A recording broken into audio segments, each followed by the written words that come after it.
मंडळी आणि समोर उपस्थित असलेले सर्व संभाजीनगरमधील प्रतिष्ठित नागरिक बंधू भगिनींना, आजचा विषय आहे योग जीवन पद्धती.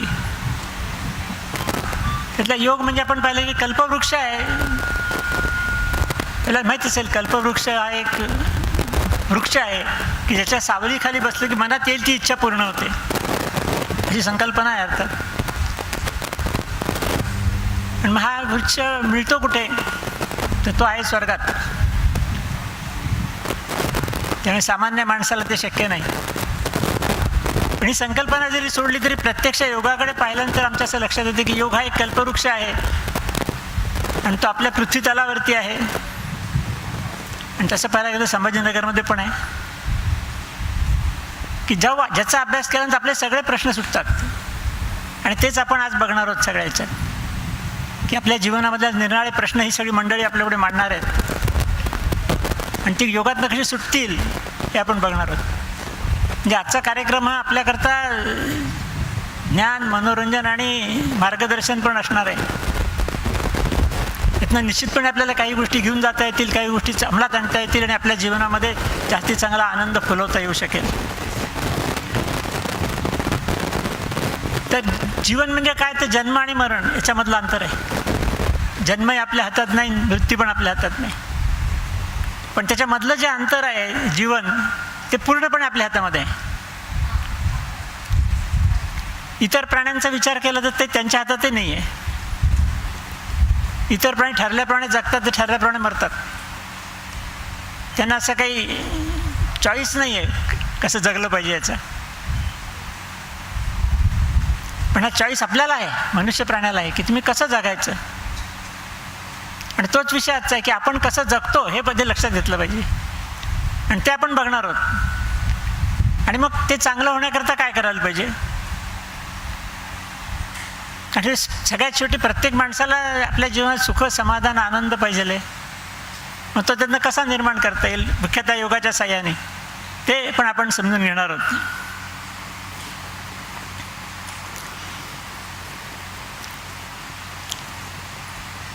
आता याचे कॅटेगरी करताना तर अनेक मुद्दे, खूप मुद्दे आहेत, थोडेसे घेऊ आपल्या जे महत्त्वाचे येतील ते. सगळ्यात पहिला मुद्दा आहे पैसा. सगळ्यांना पैसा पाहिजे असतं. खरं म्हणजे पैसा आवश्यक पण आहे, पैशाशिवाय जगता पण येणार नाही. पण किती आवश्यक आहे, किती मिळवलं पाहिजे, केव्हा थांबलं पाहिजे, असे अनेक मुद्दे असतील कदाचित आपल्या चर्चेला. याच्यामध्ये एक संस्कृत सुभाषित ते सांगतं, अधमा धनमिच्छन्ति धनमानं च मध्यमा उत्तमा मानमिच्छन्ति मानो हि महताम धनम. हे सुभाषितकारांनी 3 कॅटेगरी केल्या. अधम म्हणजे सगळ्यात तळाची कॅटेगरी की ज्यांना फक्त धन पाहिजे. अधमा धनमिच्छन्ति, धनाची इच्छा करतात, बाकी काही नाही. त्याच्यापेक्षा वरच्या कॅटेगरीचे लोक धनमानं च मध्यमा, धनही पाहिजे आणि मानही पाहिजे, सन्मान पण पाहिजे. नुसतंच धन नको आहे, धनाबरोबर सन्मानही मिळाला पाहिजे, त्याच्याकरताही ते काही प्रयत्न करतात. ही मध्यम पातळी झाली. आणि उत्तमा मानमिच्छन्ति, उत्तम पातळीवरचे लोक आहेत, ते सन्मानाची अपेक्षा करतात, धनापेक्षा सन्मान जास्तीत चांगला. आणि मानो ही महताम धनम म्हटलंय, सन्मान हाच त्यांचं धन असतं. म्हणजे धनाला सुद्धा काही मर्यादा आहे हे आपण लक्षात घेतलं पाहिजे. तेव्हा आता ह्याच्याकरता आपल्या चर्चात्मक कार्यक्रम आहे सगळ्या, नुसतं भाषण नाही माझं. तर ही तज्ज्ञ मंडळी बोलली, त्यांच्याशी थोडासा संवाद मी साधणार आहे, आपल्यालाही त्याचं मार्गदर्शन होणार आहे. आणि त्याच्याकरता भगवंतांनीच सांगितलेलं आहे की ज्ञान मिळवण्याचा सगळ्यात सोपा मार्ग कुठला. तद्विद्य प्रणिपातेन परिप्रश्नेन सेवया उपदेक्ष्यन्ते ज्ञानम ज्ञानिनस तत्वदर्शिनः. तत्वदर्शिना म्हणजे तज्ज्ञ मंडळी, या तिथं बसलेले आहेत सगळे. यांच्याकडनं ज्ञान मिळवायचा मार्ग काय, परिप्रश्नेन सेवया. त्यांना प्रश्न विचारा म्हणजे उत्तर मिळेल. किंवा प्रश्न विचारून ज्ञान मिळवणं सगळ्यात सोपा मार्ग आहे. ग्रंथन पुस्तकं पुष्कळ असतात, पण तेवढा वाचायला आणि अभ्यास करायला कुठे वेळ असतो. त्या प्रश्न विचारला की पाहिजे ते उत्तर पटापट मिळतं. हे भगवद्गीतेचंच 4थ्या अध्यायातला 34वा श्लोक सांगितला आहे. की ते भगवंतानीच मार्गदर्शन केलं आहे. तर त्याप्रमाणे आपण सुरुवात करूया. आता आजच्या साधारणतः 2 फेऱ्या होणार आहेत आपल्या संबंध कार्यक्रमामध्ये. तर पहिली फेरी सुरुवात करू आपण. मध्यंतरी थोडासा मध्यंतर, पण मध्यंतरामध्ये काही योगाच्या गोष्टी मी शिकवणार आहे. आपल्याला खुर्चीवरून उठायची काय गरज पडणार नाही आहे. तर पहिलं डॉक्टर अष्टपुत्र्यांना विचारूया. खरं म्हणजे डॉक्टरांकडे जाण्याची कोणाची इच्छा नसते, पण सगळ्यांना जावं लागतं. असे लोक तुमच्याकडे येतात. तर माझं म्हणणं आहे की आजारी पडणे की नैसर्गिक आहे का अनैसर्गिक आहे? मग ते पेशंट आजारी का पडतात? खरं म्हणजे आमचं म्हणणं आहे की ते पडायला नको आहे, तरी ते पडतात. आणि मग औषधांचे काय परिणाम, हल्ली औषधांवर टीका पण पुष्कळ चाललेली की फार दुष्परिणाम होतात औषधाचे म्हणून. या संदर्भामध्ये आपण जरा थोडं मार्गदर्शन करा. मार्गदर्शन आपल्या सगळ्यांना ते करणार आहेत डॉक्टर अष्टपुत्रे. हॅलो, नमस्कार. आपण आजारी का पडतो असा तो विषय आहे.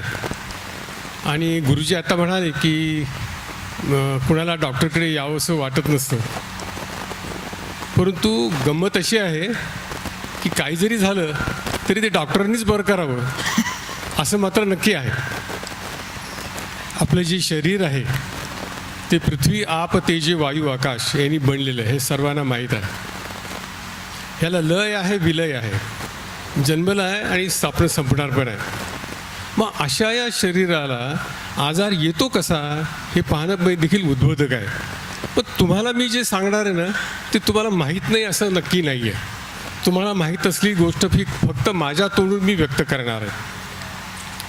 साधी गोष्ट आहे बघा, की आम्ही जे पाहतो आमच्या वैद्यकीय क्षेत्रामध्ये 100% आजारापैकी 80% आजार असे असतात की ते आपोआप बरे होतात.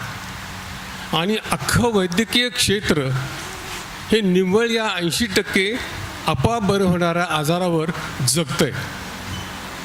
फार मोठं धाडसाने मी वाक्य म्हणतो आहे, पण हे सत्य आहे, हे अगदी सत्य आहे. 20% आजार असे आहेत की ते आपल्या ताब्यात नाही.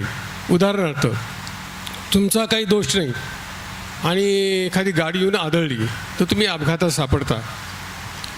पूर आला, अवर्षण पडलं किंवा लँडस्लायडिंग झालं, जे काही होईल ते तुमच्या ताब्यातली गोष्ट नाही, नैसर्गिक आपत्ती आहे. बाळंतीण आडली, अशा जे काही गोष्टी आहेत त्या गोष्टीला मात्र, किंवा अनुवंशिक आजार आहेत, जन्मजात दोष आहेत, हे 20% आजार आहेत की जे आपल्या ताब्यात नाही. तर आता हे आजार येतात कसं हे पाहण्यासारखं. आता हे 80% आजाराचा आपण विषय करू. माझ्या 46-47 वर्षातला जो अनुभव आहे तो मी आपल्याला सांगतो की सर्दी, खोकला, पोट बिघडणे हे मॅक्झिमम पेशंट आहे. आता सर्दी खोकला होतो कशानं? सगळ्यांना माहिती आहे, व्हायरल व्हायरल व्हायरल असा विचार करतात. हे व्हायरल आले कुठलं? खरं सांगायचं तर हे 80% जे आजार आहेत ना, हे 80% आजारामध्ये व्हायरस आणि बॅक्टेरिया हे 2 प्रकारचे जंतू हल्ला करतात. व्हायरसचं प्रमाण ह्यात पुन्हा 80% आहे, 20% पुन्हा त्या बॅक्टेरियाचं आहे. मग आता हे व्हायरसच काय करतात? आपण छोटे छोटे उदाहरणं घेऊ. तुम्ही समजा बाहेर उसाचा रस पिला आणि दुसऱ्या दिवशी जर डायरिया लागला तो उसाच्या रसामुळे लागला, डायरिया सुरू झाला असं समजायला हरकत नाही. मग हे होतं कसं? कधीतरी आपण डोळे उघडी ठेवून उसाचा रस पिताना पाहिलं पाहिजे. गजानन महाराज मंदिराच्या बाजूला एक वॉशरूम आहे, मूत्रालय आहे. त्याच्या बाजूला त्याची भिंत कॉमन ठेवून एक मंडप टाकला जातो आणि तिथं उसाचा रस गाळला जातो. आता मला सांगा, काहीतरी लॉजिक आहे का ह्याच्यामध्ये? काहीतरी स्वच्छतेचा विचार आहे का? 4-5 ग्लासेस उष्टे तो बादलीत बुचकळतो, उलटे करतो, त्याच बादलीमध्ये टेबलावर ठेवतो आणि उसाचा रस भरतो. आपल्याला हे दिसतच नाही का? हे सगळं दिसत असतं तरी पण आपण करतो, तरी आपण पितो. मग हे कुठं थांबायचं सांगा? दुसरी गोष्ट अशी आहे की पाणीपुरी, पावभाजी असे पदार्थ रोडवरच आपण खाणार असतो. मला माहिती आहे, मी काय आता प्रश्न नाही विचारणार. मी खरं म्हणजे अनेक ठिकाणी असा प्रश्न विचारतो की पाणीपुरी न खाणारे हात वर करा, तर ते हातच वर होत नाहीत कोणाचे. अरे बापरे, आहेत की हो, काही किती चांगले लोक आहेत. म्हणजे तुम्हाला काही चांगल्या सवयी नाहीच आहेत पाणीपुरी खाण्याच्या. अरे अरे अरे मग काय. तर मला एकाने विचारलं की मग ऊसाचा रस तर चांगला असतो ना. हो, मी म्हटलं चांगला असतो ना. मग तुम्ही ते ऊस आणा आणि कडक कडक खा. कोण नको म्हटले. तिथं जाऊन तुम्हाला खाण्याची काय गरज आहे. अस्वच्छता हा विषय सगळ्यात महत्त्वाचा आहे. हे जे सूक्ष्मजंतू आहेत, हे सूक्ष्मजंतू ऊसाचा रस आहे, आईस्क्रीम आहे, कोल्ड्रिंक आहे, पाणीपुरी आहे, पावभाजी आहे, अशा सर्व पदार्थातून ते जंतू जातात. आपल्या शरीरात यांनी प्रवेश केल्यानंतर हे मल्टिप्लाय होतात आणि आपल्या शरीरावर हल्ला करतात आणि आपण आजारी पडतो. खरं तर गंमत अशी आहे की ह्या व्हायरसेसमुळे आलेला जो आजार आहे, ह्याला आपण ट्रीटमेंट घ्यायची नाही जर ठरवलं तर ते आपोआप बरं होतात. पण आपल्याला दम धरवतो कुठं. ताप आला की लगेच आपण डॉक्टरकडे पळ सुटतो. त्यामुळे आपण त्या व्हायरसला आपोआप मरून जाण्याची काही सवलत देत नाही. अशा तऱ्हेचं हे आहे. आता तुम्हाला सांगतो की माझ्याकडे एक जोडपं आलं. माझ्या समोरच्या खुर्चीवर बसवलं तर ते मावतही नव्हते. कसे बसे घुसून बसले त्या खुर्चीमध्ये. तर जाऊ दे, पंजाबी होते असं म्हणत नाही मी, पण हिंदी भाषिक होते. मग मी त्यांना विचारलं क्या हो गया. तर त्यांनी सांगितलं त्या महाराजांनी की मुझे ये हो रहा है वो हो रहा है. मी सगळ्या तक्रार लिहून काढल्या. डोक्यापासून, कानापासून, नाकापासून, ॲसिडिटी वगैरेपासून, कानात काय काय ऐकू येतं, डोकं दुखतं, नींद नाही आती, पोटात कसतरी होतो, भूक नाही लागती, संडास साफ नाही होती, इथपर्यंत सगळे तक्रारी सांगितल्या. तर 23 तक्रारी झाल्या. 23 तक्रारी सांगत झाल्यानंतर ती बाई एकदम उसळून म्हणाली, देखो ना बोले डॉक्टर साहब, यहाँ पे मकान है वो. अजून कुठे बरं एक दुसरं कुठेतरी गाव सांगितलं, तिथं एक मकान है, यहाँ पेट्रोल पंप है, वहाँ पेट्रोल पंप है, 2 गाड़ियाँ है, 2 ट्रक्स है, बच्चों के लिए गाड़ियाँ हैं, हमारे लिए गाड़ी, मगर फिर भी साहब की तबीयत ऐसी ख़राब है. तुम्ही म्हटलं इतना सारा सब है इसलिए ख़राब है. आता काय सांगावं मी त्याला. मग मी त्याला सगळं समजून सांगितलं. तर माझं कामच बघा, खूप वेळ गेला त्याच्यामध्ये. समजून सांगितलं त्याला. म्हटलं तू रोज मला फिरताना दिसला पाहिजे. हळूहळू तो ग्रस्त फिरू लागला आणि त्याची तब्येत सुधारत गेली. त्यानं जेव्हा त्याचा टाईम टेबल दुरुस्त केला तेव्हा ते होत आहे. तेव्हा आजार कशामुळे येतो हे आपण ध्यानात घेतलं पाहिजे. आपण दारू पिणार आजार येणार, तंबाखू खाणार आजार येणार, सिगरेट पिणार आजार येणार, बिडी पिणार आजार येणार, केव्हाही खाणार केव्हाही झोपणार आजार येणार.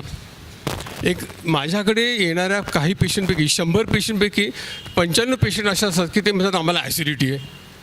मग त्या ॲसिडिटी कशामुळे होते हे आपण ध्यानात नाहीच घ्यायचं का. अभ्यास करायचंच